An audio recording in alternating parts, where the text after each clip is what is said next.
My name is Diana Vale. I'm 34 years old. 10 years ago, my mother placed a suitcase on the front porch and told me to leave. Not quietly, not privately, in front of neighbors, in front of my younger cousins, in front of my own humiliation. You embarrass this family, she said, and I believed her. But what she didn't know, what none of us could have predicted, was that a decade later she would walk into my office building in borrowed shoes, asking me for employment. But before I tell you how that conversation unfolded in a glass-walled conference room overlooking the city, let me take you back to the day she decided I didn't belong in her house. Because humiliation doesn't happen without history. I was 19, first year of college, first year away from home. And first year, I stopped pretending to be someone else. I had grown up in a house where perfection was currency. My mother, Diana Vale, believed in presentation above all else. Pressed uniforms, Sunday church attendance, no public mistakes. My older brother, Mason, thrived under it. He memorized expectations and delivered them. I questioned them. Not loudly. Just enough. When I changed my major from pre-law to architecture, my mother called it rebellion. When will you learn stability? She'd ask. When I cut my hair short, she said I looked confused. When I started dating Leo, tattooed, studying fine arts, she called him temporary. Interesting word. Temporary. She liked that one. She used it when something didn't align with her plan. Temporary friends. Temporary phases. Temporary mistakes. But when the scholarship check didn't cover my full tuition and I asked for help, just a loan, just until summer, she said something that shifted everything. You chose this path, she told me. You fund it. Fund it.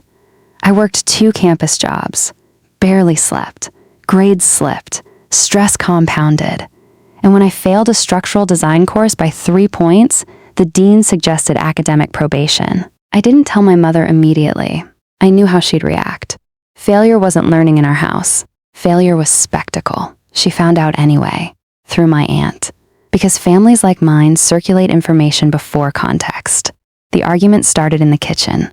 4:17 p.m. late afternoon light. Her voice controlled at first. You're on probation? Yes. After we invested in you? I didn't ask you to invest. That's not the point. It is silence. You're wasting potential, she said. I'm adjusting. No, you're flailing. That word, flailing. Like I was drowning for attention. I need time, I said quietly. You need discipline. I need support. You need consequences. And then she did something she had never done before. She walked to my room, opened the closet, pulled out a suitcase, and placed it on the porch. Neighbors across the street pretended not to watch. They always pretended. You can figure it out yourself, she said. I remember that moment vividly, not because she was yelling, because she wasn't. She was composed. And composure during cruelty is destabilizing. Mom, I said. No anger, just disbelief. You're not a child, she replied. You're an adult making adult mistakes. I'm 19. You're old enough. Silence. I packed what I could. Clothes. Laptop. Sketchbook. She didn't stop me. She didn't cry. She didn't hug me. She closed the door, and the lock clicked behind it. The sound wasn't loud, but it was permanent. I slept on Leo's couch for 3 months. Worked full-time at a drafting firm, swallowed pride, swallowed humiliation, transferred schools, restarted. Not because I was strong, because I had no alternative. Humiliation has a strange side effect. It either collapses you or crystallizes you. I chose crystallization, not loudly, quietly. Over the next 10 years, I built something, small at first, freelance contracts, residential remodels, commercial bids, long nights, no shortcuts, no spectacle. I didn't announce milestones. I documented them because I learned something at 19. Presentation isn't power. Position is. By 28, I opened my own firm, Vale Architectural Group. Not flashy, just efficient. By 32, we had municipal contracts. By 34, I owned the building that housed my office. And 10 years after that suitcase hit the porch, my mother walked into the lobby, asking for a job. It was a Tuesday morning at 9:06 a.m. when my assistant knocked on my office door. Serena, she said carefully, there's a woman here asking for you. Is she scheduled? I asked, not looking up from the site plans spread across my desk. No, what's her name? She hesitated. She said Diana Vale. The pen in my hand stilled, not dropped, not shaken, just stilled. 10 years had passed since the porch, 10 years since the lock clicked behind me, and suddenly, the name that once controlled the volume of my world was sitting in my reception area. Did she say what she wants? I asked evenly. She said it's urgent. Urgent. Interesting word. At 19, I had been urgent. Tuition urgent. Housing urgent. Stability urgent. No one had made time for that. I closed the folder in front of me. Tell her I'll be down in 5 minutes. I didn't rush. Rushing signals reaction. And I don't react to history anymore. I manage it. The reception area of my office building is glass and steel. Clean lines. Minimal decor. Natural light. Intentional. I designed it myself because I believe environments communicate hierarchy before people speak. She was sitting in one of the low gray chairs near the window. Older. Of course. 10 years does that. Her posture wasn't the rigid composure I remembered. It was contained, measured. She stood when she saw me. For a moment, neither of us spoke. The receptionist pretended to type. My assistant watched from behind the glass partition. I didn't know if you'd see me, my mother said. Her voice was softer than I remembered. I almost didn't, I replied. Silence. She looked around the space. You've done well, statement, not compliment. Thank you, I said. I heard about the municipal project. Of course she had. Local papers mention contracts, and small cities circulate success like gossip. What do you need? I asked. No warmth, no cruelty, just clarity. She swallowed. I need work. There it was. Not a visit, not a reconciliation. Employment. I was laid off last month, she continued. From what? I asked. Administrative management? Interesting. She had always been efficient, organized, commanding. But the world doesn't reward command without alignment. And you thought of me, I said. Yes. Why? Silence. You run a firm. That's not an answer. Another pause. I know how you work, she said finally. Yes, you do. You watched it from a distance for years. You didn't believe in it, I said evenly. I didn't understand it. That distinction mattered. Belief implies judgment. Understanding implies ignorance. Ignorance can shift. Judgment calcifies. I don't hire because of history, I said calmly. I hire because of fit. I know. Silence stretched between us. 10 years of it. I can start anywhere, she said quietly. Anywhere. The woman who once curated perfection was offering entry-level humility. I have a junior operations coordinator position open, I said. She blinked. That's fine. It reports to someone 28 years old. Silence. That's fine. You'd be supervised. I understand. Interesting. Because at 19, I had asked for support. She offered consequences. Now she was asking for access. And I was offering structure. Why didn't you go to Mason? I asked. Her jaw tightened slightly. He's restructuring. Restructuring. I almost smiled. Is he funding you? No. Silence. You don't want to ask him. No. Why? Because I know how that feels. There it was. A crack. Not wide, but real. I studied her carefully. I don't owe you this, I said. I know. You put a suitcase on the porch. Yes. And changed the locks. Yes. You humiliated me. Silence. I thought humiliation would teach you discipline, she said quietly. And did it? Yes. She didn't argue. She didn't defend. She didn't reframe it as tough love. She owned it. That unsettled me more than denial would have. You don't get to rewrite that, I said calmly. I'm not. Silence. Do you regret it? I asked. She looked at the floor. Yes. The word landed differently than I expected. Not performative. Not forced. Just yes. I lost control, she continued. You embarrassed me at school meetings. I was 19. You were failing. I was struggling. And I panicked. That was new. Not justification. Admission. I thought throwing you out would force resilience. It forced distance, silence. I know. 10 years ago, I had stood on that porch feeling small. Today, I stood in a building I owned, looking at the woman who once decided I didn't belong inside hers. Power doesn't need volume, it needs position. I'll interview you, I said finally. Her eyes lifted. Not hopeful, just steady. When? Now. Because if she wanted access, she would earn it under fluorescent lights, not in nostalgia. Follow me, I said, and as we walked toward the conference room, the same type of glass-walled space where I now make decisions, I realized something. This wasn't revenge. It was recalibration. But recalibration doesn't erase history. It tests humility. And what she said during that interview would determine whether this was closure or correction. The conference room overlooked the city skyline, floor-to-ceiling windows, long oak table, minimalist lighting. It wasn't designed for intimidation. It was designed for clarity. My mother sat across from me, hands folded neatly in her lap. For a moment, she looked exactly like she used to when she'd sit across from school administrators. Composed, strategic, in control. Except this time, she wasn't. I opened a folder, not because I needed her resume. I'd already read it, but because structure matters. Why do you want this position? I asked evenly. Not why are you here? Not why now?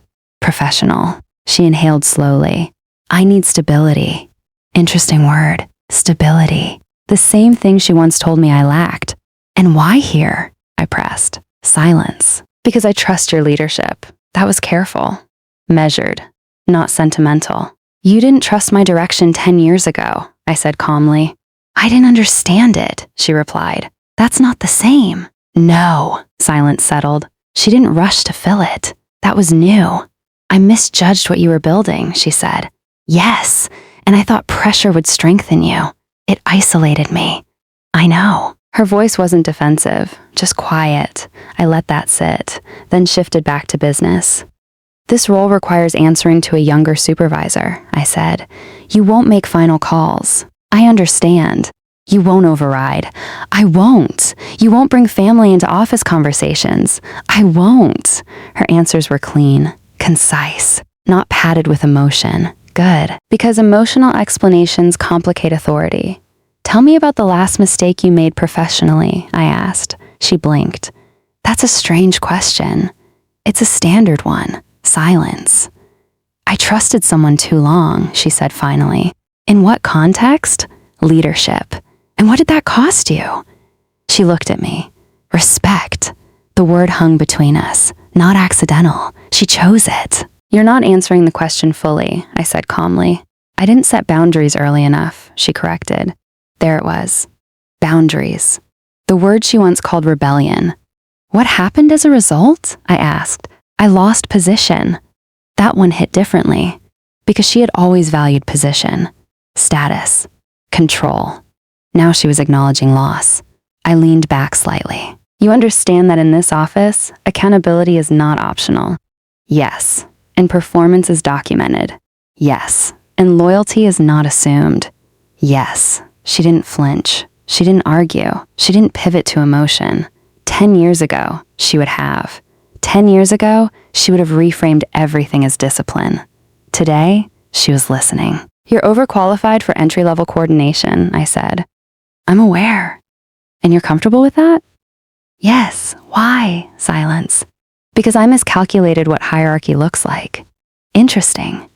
Explain. I thought authority was about volume, she said quietly. It's about consistency. That landed. Because consistency is what built this building. Not noise. Not spectacle. Quiet contracts. Documented delivery. Steady growth. Do you resent me? She asked suddenly. That wasn't a professional question, but it was honest. Yes, I replied. She nodded. That's fair. Silence. But resentment doesn't run this office, I continued. Good. I won't treat you differently. I don't want you to. And I won't protect you. I don't expect you to. Her answers were clean, unembellished, no manipulation. That unsettled me more than defensiveness would have, because I had prepared for pushback, not humility. Why didn't you go to Mason? I asked again, because he would have seen it as weakness, and you don't? No, silence. That was growth, not loud, not dramatic, but visible. I closed the folder. You'll start Monday, I said evenly. Her posture shifted slightly, not relief, acknowledgement. I'll send HR paperwork, I added. Thank you. Not thank you, sweetheart. Not thank you, Serena. Just thank you. Professional. Measured. As she stood to leave, she paused at the door. You didn't have to give me this chance, she said. No, I agreed. And you're not doing it because you forgive me. No. Then why? I met her eyes steadily. Because I don't build my life around punishment. Silence. That hit. Harder than anger would have. She nodded once and left. After she walked out, I stood at the window. The city below steady. Predictable. Architectural. 10 years ago, she stood on a porch and changed locks. Today, I opened a door. Not out of mercy. Out of control. But this wasn't the final shift. That would happen on Monday. When she walked into this building, not as my mother, but as my employee, and the first time someone addressed her as Miss Vale instead of Mrs. Vale, the hierarchy would settle permanently, because respect changes tone, and tone changes history. Monday arrived at 8:47 a.m. early. She used to tell me punctuality was the first indicator of seriousness. On time is late, she'd say, when I was 15 and 5 minutes behind schedule. I watched her from my office window as she crossed the lobby. Navy blouse. Minimal makeup. No commanding stride. Just steady. My assistant, Renee, greeted her professionally. Miss Vale? HR is on the second floor, Miss Vale. Not Mom. Not Diana. Not Mrs. Brooks. Miss Vale. A name without authority attached to it. I noticed her shoulders shift slightly at that. Not embarrassed. Recalibrating. Good. Because this building does not recognize family hierarchy. It recognizes role. At 9:32 a.m., HR finalized her paperwork. By 9:48 a.m., she was seated at a workstation outside the operations department. Not in a corner. Not in isolation, but visible. Because transparency matters. When she sat down, 3 junior staff members looked up. Curious, not suspicious. They didn't know the history. To them, she was just a new hire, and anonymity can be humbling when you're used to being known. I stepped out of my office at 10:02 a.m., not dramatically, just part of the workflow. She stood instinctively when she saw me. Old reflex. Authority recognition. I didn't acknowledge it, because in this building, respect is professional, not personal. Morning, I said evenly. Morning, she replied. Her tone matched mine. Measured. We reviewed task assignments, vendor calls, permit tracking, municipal compliance summaries. She listened, took notes, didn't interrupt, didn't assert, didn't advise. That restraint was new. 10 years ago, she would have corrected my phrasing mid-sentence. Now she let the structure speak. At 11:17 a.m., I overheard something small. One of the junior coordinators, Sam, asked her, "Have you worked in corporate before?" "Yes," she replied. "Long ago." "And why the change?" Pause. Recalibration. Interesting word. Not I needed a job. Not I was laid off. Recalibration. She was learning the language of repositioning. Good. Because ego dies slowly. The first test came at 12:43 p.m. A contractor called about a permit discrepancy. Aggressive tone. Frustrated. Blaming our firm. I watched from across the room as she handled it. Her posture straightened slightly. Voice calm. She didn't escalate. She didn't snap. She didn't assert dominance. She listened. Redirected. Clarified documentation. Closed the call without friction. That mattered. Because authority isn't volume. It's control. And control, when used correctly, stabilizes rooms. After she hung up, she glanced toward my office, not seeking approval, just acknowledging proximity. I nodded once. Professional recognition. Not maternal. Not personal. By 2:18 p.m., the office had settled into rhythm. Emails moving. Calls routed. Files updated. She worked steadily. Not spectacularly. Not poorly. Competently. At 3:07 p.m., I asked her into my office, not for correction, For clarity, she entered, closed the door behind her, stood until I gestured to the chair. "You handled the contractor well," I said. "Thank you. You didn't override. No. You didn't escalate. No. You adjusted. Yes." Silence. "How does it feel?" I asked. She looked at me. "Being supervised?" "Yes," she exhaled lightly. "It's instructive." "In what way?" I didn't realize how much I used to lead with certainty. And now? I lead with listening. That was growth. Not dramatic, but visible. "You're not here because you're my mother," I said calmly. "I know. You're here because you're capable. I understand. And capability doesn't erase history." "No." Silence. "Do you resent this dynamic?" I asked. "No. Why not?" "Because it's earned." That word landed. Earned. Respect is earned. Position is earned. Trust is earned. 10 years ago, she thought eviction would teach discipline. Today, she was learning structure. Not from humiliation, from process. At 4:56 p.m., as the office began winding down, she paused by my door. "Serena." "Yes, you didn't humiliate me." "No, you could have." "Yes, why didn't you?" I leaned back in my chair. "Because humiliation doesn't build structure. Silence." She nodded. "That's what I misunderstood." Yes, that's what she misunderstood. Pressure without support fractures. Structure without ego stabilizes. "You were never unstable," she said quietly. "I was 19. "Yes," and I reacted. "You reacted loudly." "Yes," and I built quietly. Silence. "I was wrong," she added.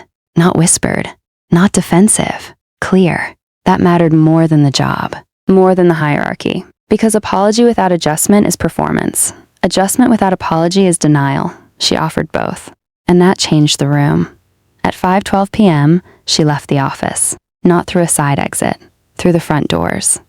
Past the reception desk, past the sign that read, Vale Architectural Group, founded by Diana Vale.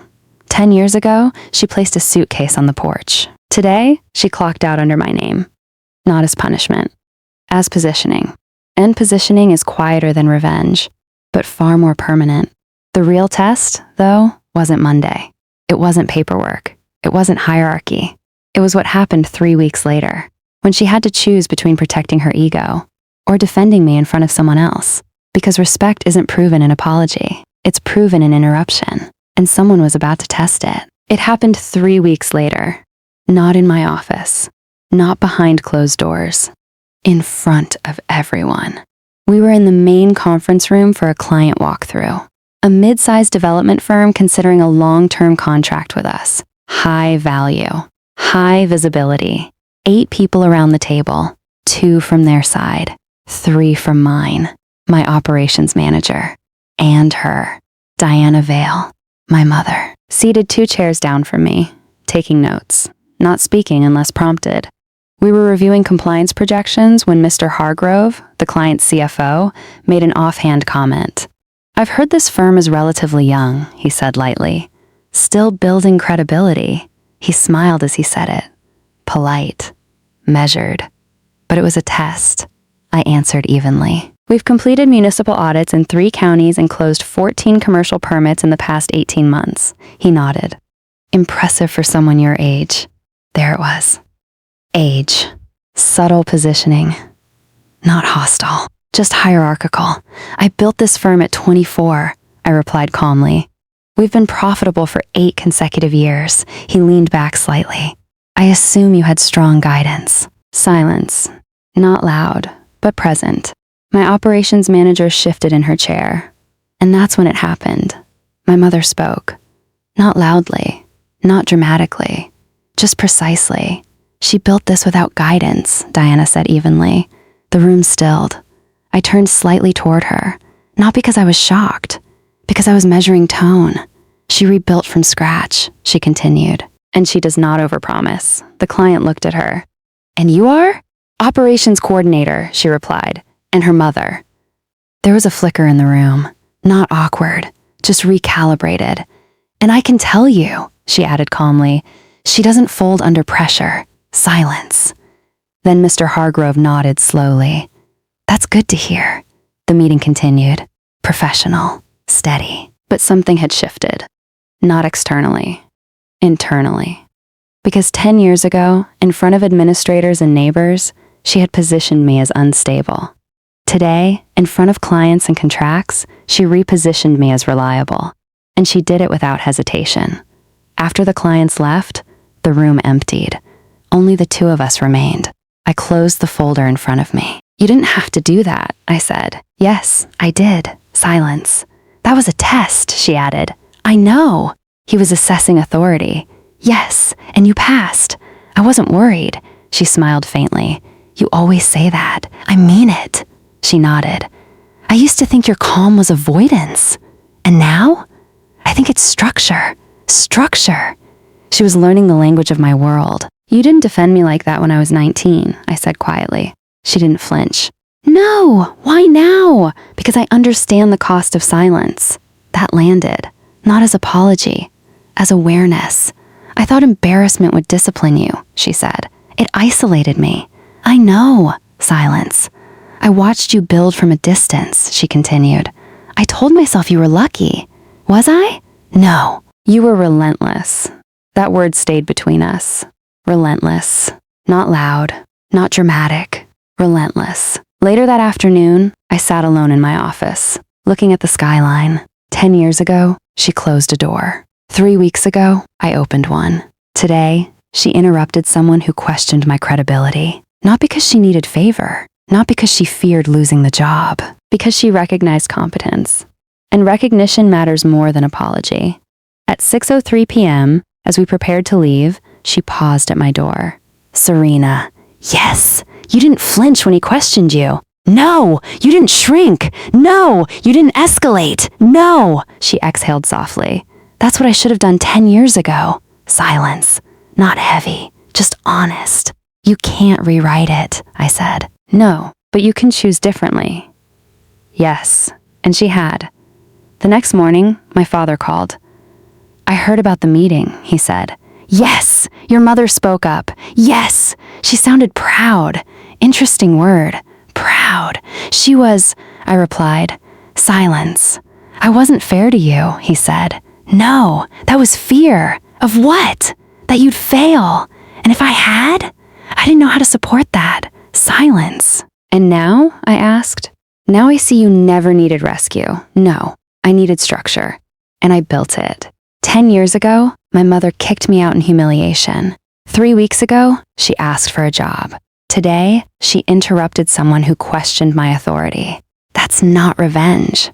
That's recalibration. And recalibration lasts longer than anger, because anger is loud, structure is permanent. And the girl who left with a suitcase didn't come back begging. She came back positioned, and position changes tone. The office didn't change overnight, but something subtle adjusted after that meeting. It wasn't dramatic. No one clapped. No one made speeches. But tone travels faster than applause. Word spread that Diana Vale, my mother, had defended me in a room full of clients without hesitation, not because she was asked, because she chose to. And in professional environments, voluntary defense carries weight. 3 days later, Sam, the same junior coordinator who once asked about her background, approached her at the printer. Your daughter's tough, he said lightly. She is, my mother replied. Not protective, not possessive, just factual. That mattered. At home, the shift was slower. My father visited the office 2 weeks later. He'd never seen it before. Not because I hadn't invited him, because he hadn't asked. He stood in the lobby, looking up at the exposed beams and glass walls. You did this, he said quietly. Yes, without help. Yes, silence. He walked through the conference room, ran his hand along the oak table. You never asked me for investment, he added. No. Why? I knew you'd call it risky. Silence. I would have, he admitted. Yes, that was an accusation. It was pattern recognition. He nodded slowly. I misread your resilience as rebellion, and I misread your fear as control. Silence. That was the first time we'd ever spoken in symmetry. Back at the office, my mother handled her role with discipline. No shortcuts. No leaning on our relationship. If anything, She was stricter with herself than I would have been. At 4:18 p.m. on a Friday, she made her first documented mistake. Minor permit routing delay. Nothing catastrophic. But she didn't hide it. She walked into my office. "I logged the error," she said. "I saw. I'll correct it." "Good." Silence. "You don't treat me differently," she added. "I told you I wouldn't." That's harder than it sounds. Yes. Because professionalism with history requires compartmentalization, and compartmentalization is learned, not inherited. One evening, after most of the staff had left, she stood by my doorway again. "You know what I misunderstood?" she asked. "What?" "I thought authority came from control." "And?" "It comes from consistency." Yes, that was the lesson. Not shouted, not dramatic, consistent. When I was 19, she thought pressure would produce discipline. It produced distance. When she needed work, I thought humiliation would produce symmetry. It produced reflection, and reflection builds slower than revenge, but it lasts longer. The real test came 6 months later. My firm landed a regional contract, large enough to expand staff, big enough to shift our tier. The announcement was public. Press release. Industry feature. Local business journal headline. Vale Architectural Group expands regional footprint. My name printed again. Not because of family, because of function. That night, my parents hosted dinner. No candles for optics. No curated seating. Just food. Halfway through the meal, my aunt asked casually, "So who helped you get started?" She meant it kindly, but implication lives in phrasing. My mother didn't hesitate. "No one helped her," she said clearly. She built it. The table quieted. No one corrected her. No one minimized it. And in that moment, the porch from 10 years ago felt distant, not erased, just contextualized. Later that evening, as I prepared to leave, my mother walked me to the door. "You didn't collapse when I pushed you," she said. "No, you didn't beg when I shut you out. No, you built. Yes." Silence. "I should have supported you differently." Yes. No cushioning, no false modesty, just acknowledgement. "You don't hold it over me," she added. "No. Why?" "Because I don't need to." That was the difference between revenge and structure. Revenge demands recognition. Structure doesn't. It just stands. 10 years ago, she placed a suitcase on the porch. 6 months ago, she walked into my lobby asking for employment. Today, she introduces me without hesitation. Not as her daughter, as the founder. That's not forgiveness. That's recalibration. And recalibration doesn't happen because someone shouts. It happens because someone stays steady. The humiliation didn't define me. The exile didn't shrink me. And the job didn't redeem her. What redeemed her was interruption. The moment she chose defense over silence. Because silence is what fractures families, not mistakes. And she finally stopped being silent. If you've ever been pushed out only to come back positioned, tell me in the comments. And if this story resonated with you, subscribe. Because sometimes the strongest comeback isn't loud. It's built. There was one thing left undone. Not the business. Not the job. Not the public recognition. The porch. We had never talked about the porch. Not directly. Not fully. 10 years is long enough to build success. It is not long enough to erase memory. The house still stood the same way it had that morning. White shutters, small front garden, wooden steps leading to the door where the suitcase had rested. I hadn't stood on that porch since the day I left. Until the afternoon, my mother asked me to come by. "Just the two of us," she said. No audience, no optics, no extended family, just the porch. She was already outside when I arrived, not inside waiting, outside, standing near the same steps. "I thought we should talk here," she said. I knew why. Because location matters. Memory anchors to space. And accountability sometimes requires returning to the scene. I walked up the steps slowly. Not hesitant, just present. "I remember exactly how this felt," I said quietly. "So do I," she replied. Silence. The air felt different now. Not charged, just reflective. "I was embarrassed," she said. "Of me? Yes. Why?" "You were failing publicly. I was struggling privately." "Yes. And you thought shame would fix it." She nodded. "I thought pressure creates strength. It creates distance." She inhaled slowly. "I was afraid." "Of what?" That you'd collapse? And if I had? I didn't know how to support that. There it was. Not control, not cruelty. Fear. Fear mismanaged. Fear projected. Fear disguised as discipline. You didn't ask what I needed, I said. No. You decided. Yes. Silence. And when you didn't break, she added, I told myself I was right. Interesting. So you doubled down. Yes. Because ego protects itself faster than it protects children. I told everyone you were dramatic, she continued.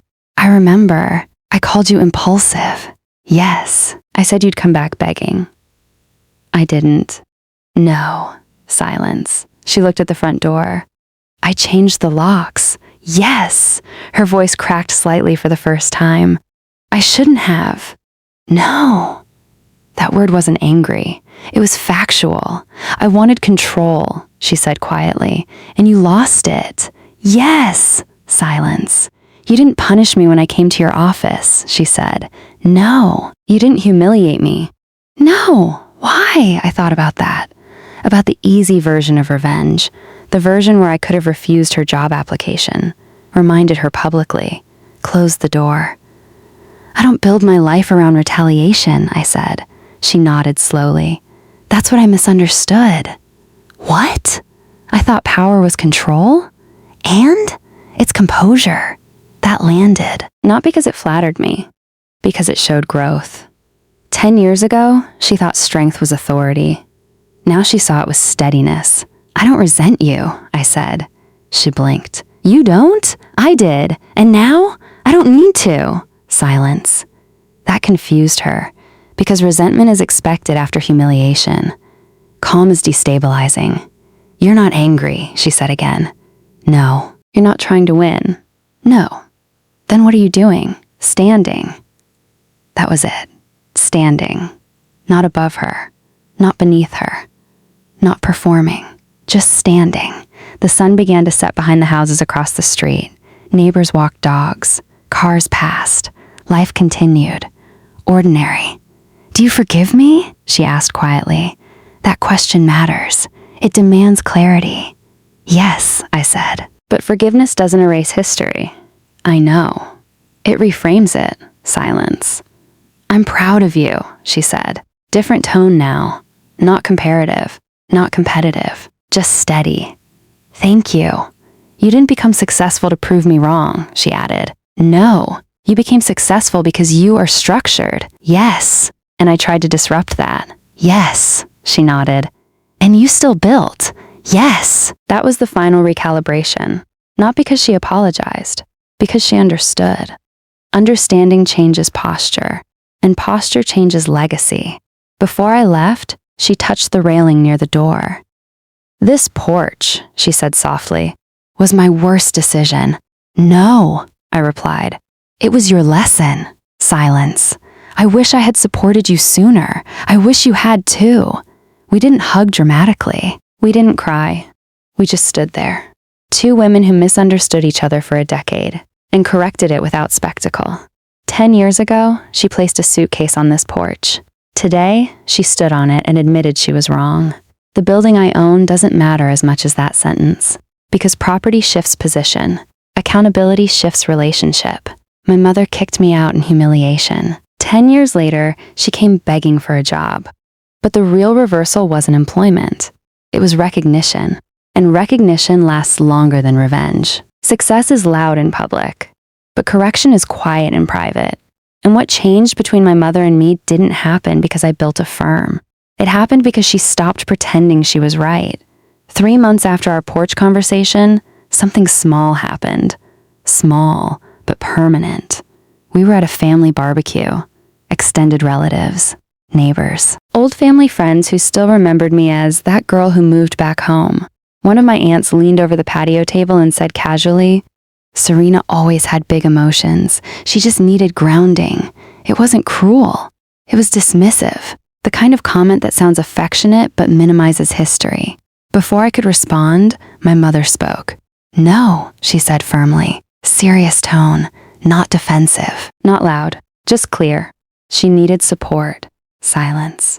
The patio went still for half a breath. She didn't get it, my mother continued. And she built anyway. That was the shift, not the job, not the title, not the building. Interruption. She interrupted the narrative. 10 years ago, she allowed the narrative to stand. Today, she corrected it, publicly, without looking at me first. That mattered more than the apology ever did. Back at the office, things stabilized. She earned the position. No favoritism, no shortcuts. She was efficient, precise, measured, not loud, not domineering. Sometimes she'd ask for my opinion. Sometimes she wouldn't. We learned to work like colleagues, not adversaries. The first time she referred to me as Miss Vale in front of a contractor, I didn't react, but I noticed. Respect sounds different when it's earned instead of expected. One evening, long after most of the staff had left, we were both still there. Paperwork stacked, city lights flickering on outside the windows. She paused in my doorway. "You didn't break," she said quietly. "No, I expected you to." "I know." I thought struggle meant weakness. It means growth, silence. You were 19. Yes. And I treated you like a threat. That word lingered. Threat. Not failure. Not disappointment. Threat. You threatened my control, she clarified.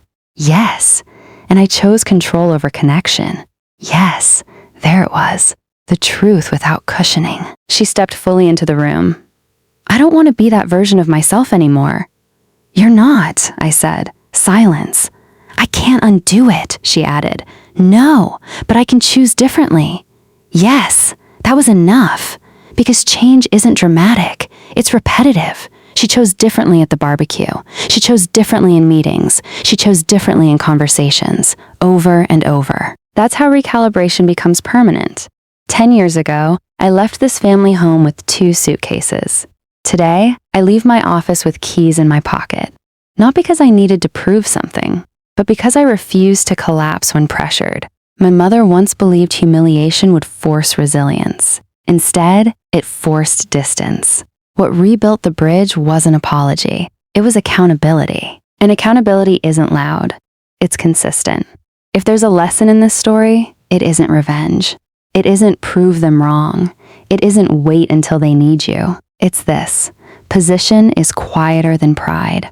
Structure is stronger than shouting. And you don't have to punish someone to reclaim power. You just have to build where they tried to break you. My mother kicked me out in humiliation. 10 years later, she asked for a job. But the real reversal wasn't professional. It was relational. Because when she finally defended me without being prompted, that's when the lock truly opened. Not the front door, the narrative. And that one stays unlocked. If you've ever been pushed out only to come back positioned, tell me in the comments. And if this story resonated with you, subscribe. Because sometimes the strongest comeback isn't loud, it's built.